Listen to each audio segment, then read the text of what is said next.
O, light on பண்ணா தூக்கமும் வர மாட்டேங்குது, தனியா இருக்க பயமாவும் இருக்கு. என்ன பண்றது? சோ பேசாம உனக்கு கால் பண்ணுவோம். ஹலோ, சொல்றா. டேய் என்ன பண்ணிட்டு இருக்க? 2 மணிக்கு நடாவணும் தூங்கிட்டு தான்டா இருப்பேன். டேய் நான் இங்க ஒரு ஹோட்டல்ல வந்து ரூம் எடுத்திருக்கேன்டா. தனியா இருக்க ஒரு மாதிரி பயமா இருக்குடா எனக்கு. ஃப்ளைட்டை போட்டா தூக்கமும் வர மாட்டேங்குது. லைட்டை ஆஃப் பண்ணா பயமா இருக்கு. என்னடா பண்றது? நான் என்னடா பண்ண முடியுங்க? இல்லை தனியாக அவனை யார் போச்சுனா யாரையாவது கூப்பிட்டு போக வேண்டியது தானே. டேய் லாஸ்ட் மினிட்ல கன்ஃபார்ம் ஆச்சுடா. அதனால நான் மட்டும் வந்தேன். இல்லைன்னா எப்படா தனியா வருவேன்? அதுக்கு நான் என்னடா பண்ணுறது? நீ தூங்கக்கூடாதுன்ட்டு நானும் தூங்காமல் உட்காந்துருக்கணுமா? அப்போ டேய் இந்த idea நல்லா இருக்கு.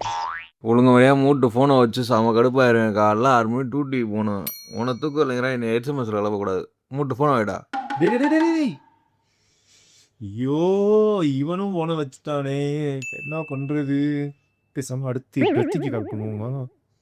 பேசாம ஒவ்வொருத்தரஞ்சா கால் பண்ணி பேசிட்டு இருப்போம். அப்படி பேசினோம்னா இன்னைக்கு நைட்டை ஃப்ரீயா ஓகே போவா. ஹலோ, டேய் ரித்தி என்ன பண்ற? கோவிலுக்குள் போய் பார்த்தேன் சாமியத்தான் காணோம். சாமி சேலை போடு இருக்கும், நீ மட்டும் தான் வேணும்.